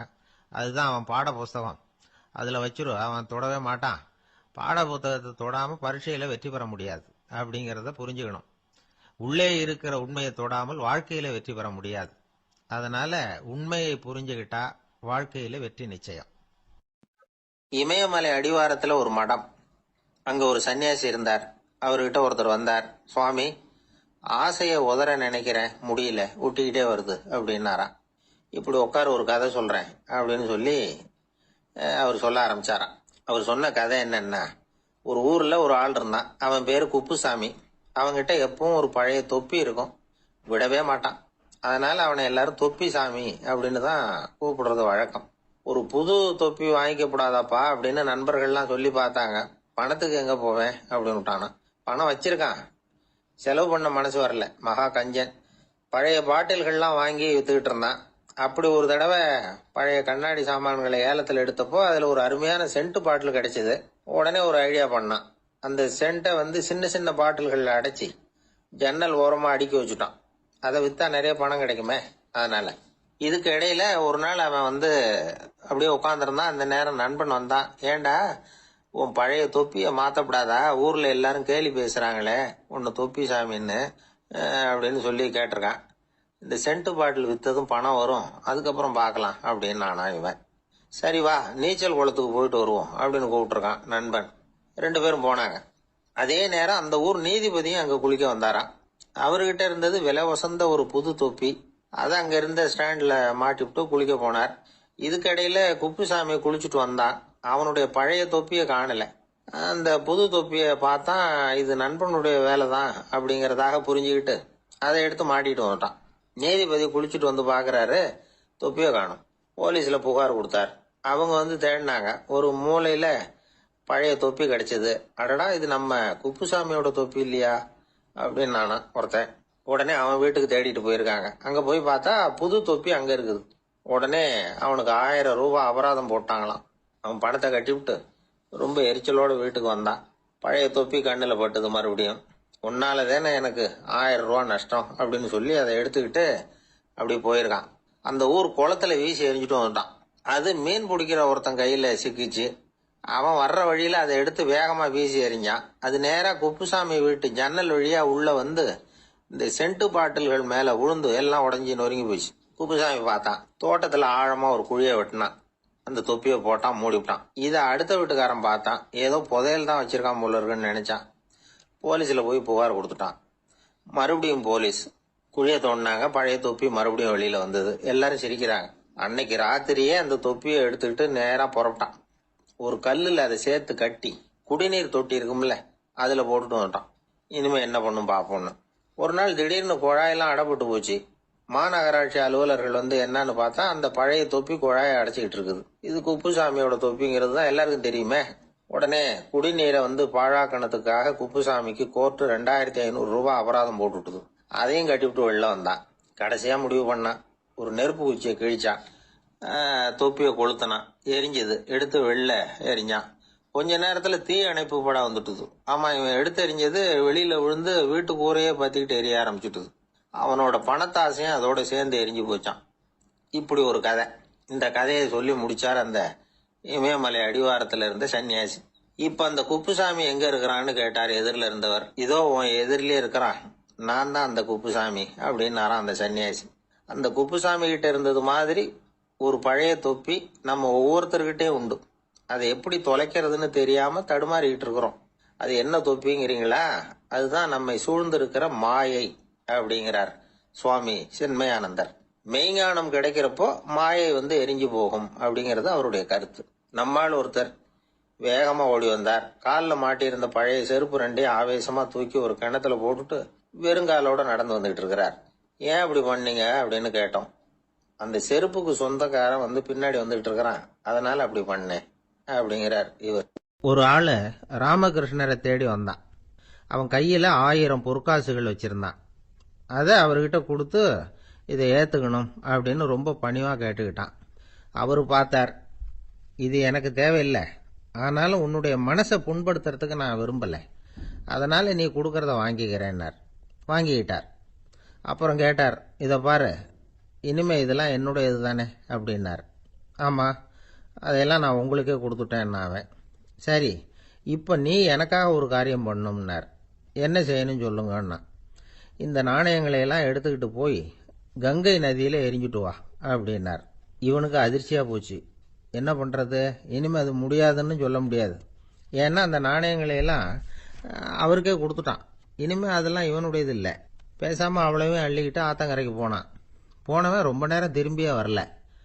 ராமகிருஷ்ணருக்கு சந்தேகம், என்ன ஆச்சு அந்த மனுஷனுக்கு, காசுகளோட அந்த கங்கையில் குதிச்சுட்டானா, போகும்பொழுதே ஒரு மாதிரியாக தான் போனான், போய் என்னன்னு பார்த்துட்டு வாங்க அப்படின்னார். அங்கே இருந்த ஒருத்தர் ஓடி போய் பார்த்தார். அவர் போய் பார்க்கும்பொழுது அவன் அங்கேயே இருந்தான். அதுக்கப்புறம் அவர் திரும்பி வந்தார். விவரத்தை சொன்னார். அதாவது அவன் கங்கை கரையில் உட்காந்துக்கிட்டு ஒவ்வொரு நாணயமா 1 2ன்னு எண்ணி எண்ணி வீசிக்கிட்டு இருக்கிறான். அவனை சுற்றி ஒரு கும்பல் நின்றுக்கிட்டு அவனை தடுத்துக்கிட்டு இருக்குது அப்படின்னு விவரத்தை சொன்னார் போயிட்டு வந்தவர். இதை கேட்டதும் ராமகிருஷ்ணரே புறப்பட்டு அங்கே போனாராம். என்ன இப்படி பண்ணிட்டு இருக்கிற, நான் உன்னை அந்த நாணயங்களை கங்கையில் வீசி எறிய சொன்னேன், நீ ஏன் அதை எண்ணிக்கிட்டு இருக்கிற அப்படின்னார். பழக்கம்தான் காரணம், நான் ஒவ்வொரு நாளும் ஒவ்வொன்றா சேமித்து வச்சேன். இன்னைக்கு என்கிட்ட நிறைய இருக்குது, உங்களுக்கு ஒரு 1000 நாணயங்களை கொடுக்கணுங்கிறது என்னோட ஆசை அப்படின்னா. இப்போ ராமகிருஷ்ணர் சொன்னார், ஒரே நேரத்தில் எல்லாத்தையும் சம்பாதிச்சிருந்தா நீ எண்ணுறது பொருத்தமாக இருக்கும். எல்லாத்தையும் இழக்கும்போது ஒவ்வொன்றா எண்ணிக்கிட்டு இழக்கிறதுங்கிறது சரியான செயல் இல்லை. அதனால் ஒரே தடவையாக எல்லாத்தையும் தூக்கி எறிஞ்சிடும் அப்படின்னார். இது இழப்பது அப்படிங்கிற ஒரு உயர்ந்த நிலை. இதை நாம் யதார்த்த வாழ்க்கையில் சம்பந்தப்படுத்தி பார்த்து குழப்பிக்கிட்டு இருக்கக்கூடாது. இழக்கிறேன்னு சொல்லிக்கிட்டு இருக்கிற காசையெல்லாம் ஆற்றுலையும் குளத்துலையும் கொண்டு போய் எரிஞ்சிட்டு வாங்க அப்படின்னு உபதேசம் பண்ணுறதாக யாரும் நினச்சிடக்கூடாது. இதில் நாம் புரிஞ்சுக்க வேண்டியது என்னென்னா, எதையாவது ஒன்றை இன்னொருத்தருக்கு கொடுக்கணும் அப்படின்னு விருப்பப்பட்டால் அதை மனப்பூர்வமாக கொடுத்துடணும். கொடுத்துட்டு அதையே நினச்சிக்கிட்டு இருக்கக்கூடாது. நம்மால் ஒருத்தர் ஒரு 100 ரூபாய் நோட்டை தன்னுடைய நண்பர் ஒருத்தர்கிட்ட கொடுத்து, இது உனக்கு தான் வச்சுக்கோ அப்படின்னார். அவர் பார்த்தார், இது இனிமேல் எனக்கு தானே சொந்தம் அப்படின்னார். ஆமான்னார் அவர். அப்படின்னா எனக்காக நீ ஒரு உதவி செய்யணும்னார். சொல்லுங்க, செய்கிறேன்னார் அவர். இந்த 100 ரூபாய் நோட்டை தீ வச்சு கொளுத்தி விடுனார். இவர் அதிர்ச்சியாகி அவரை பார்த்தார். இப்போ அவர் சொன்னார், நீ எனக்கு அன்பாக கொடுத்தது இது, இந்த நோட்டு கள்ள நோட்டுங்கிறது எனக்கு முன்னாடியே தெரியும், சீக்கிரம் கொளுத்தி விடு, அதுதான் நம்ம 2 பேருக்குமே நல்லது அப்படின்னாராம் அவர். ஐயா, என்னுடைய நூல் வெளியீட்டு விழாவுக்கு அவசியம் நீங்கள் வரணும் அப்படின்னு கூப்பிட்டார் ஒருத்தர். எப்போ வரணும்னு கேட்டேன். அடுத்த வாரம்னார். சரி, புத்தகம் தயாராகிட்டுதா அப்படின்னு. நாளைக்கு தான் அச்சிக்க கொடுக்க போகிறேன்னார். என்னங்க இது, புத்தகம் அச்சிடுறதுக்கு முன்னாடியே அழைப்புதழை அச்சடிச்சு விட்டீங்களே அப்படின்னு கேட்டேன். அதனால் என்னங்க, அந்த காலம் மாதிரியா போடலாம், அச்சுக்கலை எவ்வளவோ முன்னேறியாச்சுங்க. Linotype, monotype, phototype, laser, இப்படி என்னென்னமோ வந்தாச்சு. இன்னைக்கு கொடுத்தா நாளைக்கே புத்தகம் தயார் அப்படின்னார். இப்படி இந்த அளவுக்கு முன்னேறி இருக்கிற இந்த அச்சுக்கலை ஆரம்பத்தில் எப்படி இருந்தது தெரியுமா? அந்த காலத்தில் காகிதம்னா என்னன்னே தெரியாது. அப்படி ஒன்று கண்டுபிடிக்கப்படவே இல்லை. அப்போல்லாம் எதையாவது ஒன்று எழுதணும்னா அதுக்கு ஆட்டு தோலை தான் பயன்படுத்தி இருக்கிறாங்க. கண்ணுக்குட்டி தோல் கூட அதுக்கு உபயோகப்பட்டு தான். ஐரோப்பாவில் இருந்த பாதிரியார்கள் தோலில் எழுதப்பட்ட புத்தகத்தை தயாரிக்கிறதுல ரொம்ப கெட்டிக்காரங்களாம்.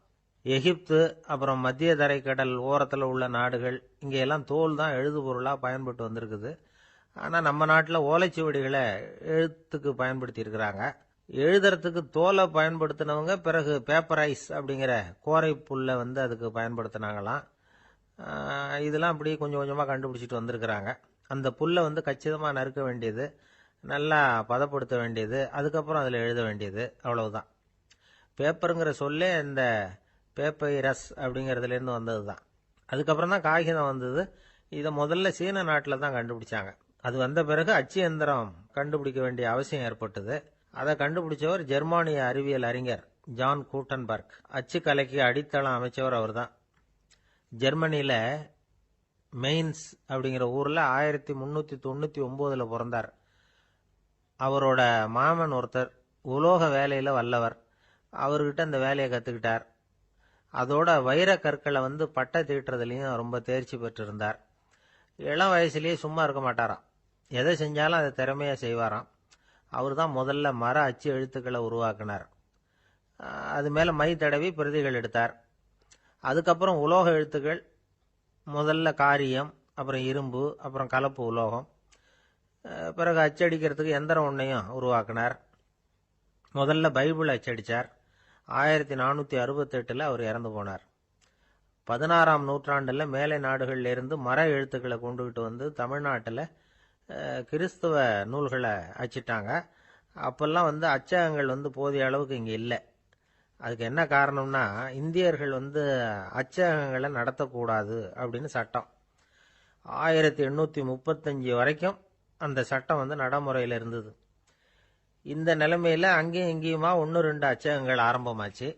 1713 தரங்கம்பாடியில லூத்தரன் மிஷன் அச்சகம், அதே ஆண்டுல சென்னையில எஸ்பிசிகே அச்சகம். இது ரெண்டும் தான் இந்தியாவில் முதல்ல தொடங்கப்பட்ட அச்சகங்கள். ஆட்டுத்தோல்லையும் ஓலைச்சுவடியிலையும் எழுதப்பட்ட எழுத்துக்கள் இன்னைக்கு எங்கேயோ போயிடுது. ஆனா நம்ம ஊர்ல எழுத்தாளர்கள் நிலைமை தான் ஒன்னும் சொல்லிக்கிறது மாதிரி இல்லை.